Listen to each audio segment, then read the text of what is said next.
What's up, guys? It's me, Amy, back with another chat. Hey guys, reporting live from the Trader Joe's parking lot. Remember how I keep telling you guys about how there's that old guy at the church who's like 60 years old, and he was like alluding to having children with me. I feel like I've told this story 100 times. He was alluding to having children with me. I'd asked for my number, asked if I wanted to go out for a cup of coffee. I declined.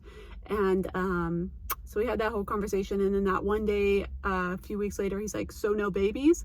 And then I told you guys that I had to report him. Well, I didn't have to, but I felt that it was a good idea, and so I reported him to my pastor.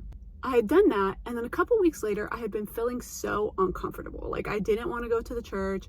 I didn't want to serve. I didn't want to run into him. I went to like 2 services, 2 different Sundays. And of course, he was right there in the front row. And the pastor was like, oh, we'll call him Michael. Oh, we got Michael in the front row. I know this is going to be a good one. He's going to help me preach. He said that both times, like both Sundays. It's like, why are we giving this guy recognition? Why are we giving this guy attention when he's out here making probably more than just myself uncomfortable? Like young ladies that could be his daughter's age, like alluding to having children with them, and ask, so no babies? So why are we sitting here glorifying this man? The second service, he literally is sitting like 2 rows in front of me, 2 seats over, and literally I could feel like, my nervous system, like uncomfortable. Like I was just like, ugh. So I was dealing with that, and it was making me not want to go to the church. Like, are you kidding me? Like, I told you guys what's going on. You're sitting here glorifying this man in the front row, drawing more attention to him. I don't even know why he's still here when you should have already have talked to him. He knows what like service I go to. There's 4 services you could choose from. Maybe go to a different one. I don't know. It feels like he likes the attention. He likes the praise, something along those lines. Maybe he likes making women uncomfortable. I can't tell you. Anyways, so I was really dealing with that heavy, and it was just really bothering me and making me uncomfortable.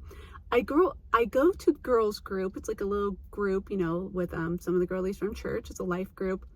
I go to that on Tuesday, and I'm getting out of my car, and one of my girls from the group, like, she's so cool. Like, we become friends. She's really nice. She comes up to me and she starts talking to me, and she's like, man, blah, blah. I was like, girl, what's going on? Give me the tea. What's up? She tells me that she had a very similar situation, scenario, whatever you want to call it, occur with her. Not the same guy, but another guy. Like, they go to this, I don't want to give too many details, but they go somewhere and they volunteer. Like, the church has a group that does it. And the person who works at the place where they're volunteering made her really uncomfortable. Same scenario. Like, he was pushing boundaries, trying to get her number, and just being really uncomfortable even after she already said, I'm not comfortable. And then she was telling like the elders in the church or whatever, and they were being very passive about him, making jokes like, oh, must be nice to be good looking. Oh, sorry, people are flirting with you. Like, no, that's not cool. And she felt so uncomfortable about it. And I wanted to preface with that story because God will put people like just in your life to help you go through things that you're dealing with. So the fact that she came to me and had a very, very, very similar scenario going on with her, that she was really uncomfortable, didn't want to go back, felt like people weren't listening to her, hearing her, literally when I was going through the same thing. And I wasn't going to tell anyone about it. I wasn't going to bring it up, but it was still weighing on my heart. And it felt so good to me to know that I am not alone, that I am not the only one going through this. And the fact that God put her there to say that to me at the same time when I was going through the same thing, it's not a coincidence. Once you follow God, you don't believe in coincidence anymore. It's God, okay? Like, he's putting 2 people going through the same thing, same situation, 2 women who are feeling, I'm, at least for myself, powerless in the situation, wishing that I had like a protector, like some sort of guy who would step in for me and like, be there for me. And I feel like I can probably guess that she's going through a similar situation too. I don't want to put words in her mouth. I love when God does that. I love when I can show up for somebody because I'm going through the same thing. And I'm going to say this because in life, we're going to go through things, situations, uncomfortable, hard, whatever it may be.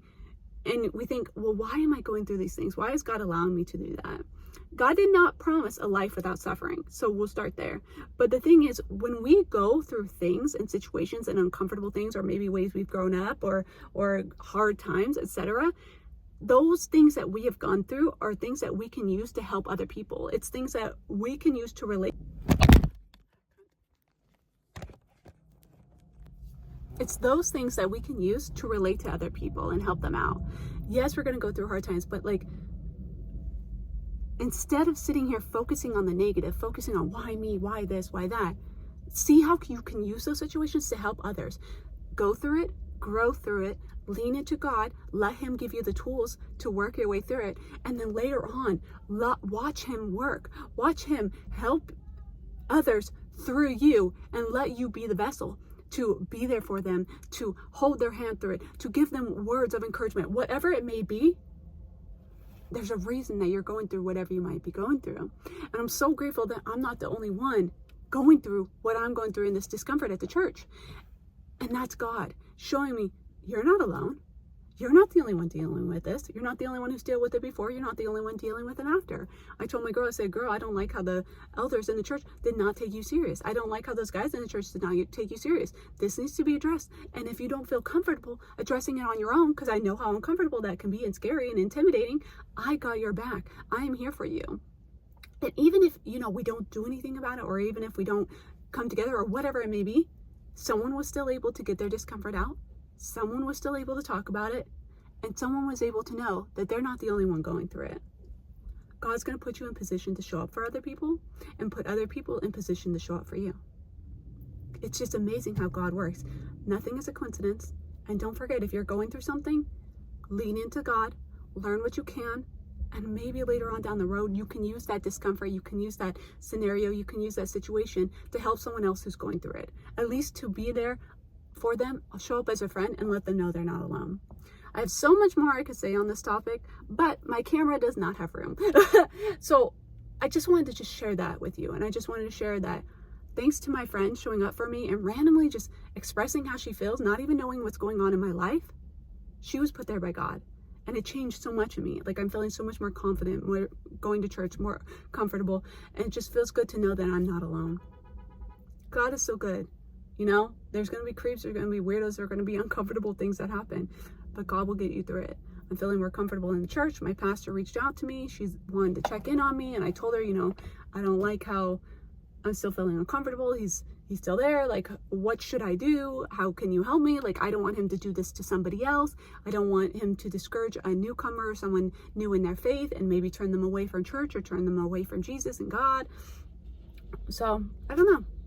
There's going to be uncomfortable times, but God is so good. I like him reminding me that I'm not alone. Like, that was God coming through for me and showing up for me. Anyways, I'm going to go into Trader Joe's. I'm going to go get some food, and then I don't want to do anything for the rest of the day other than edit this video and upload it. Bye, guys.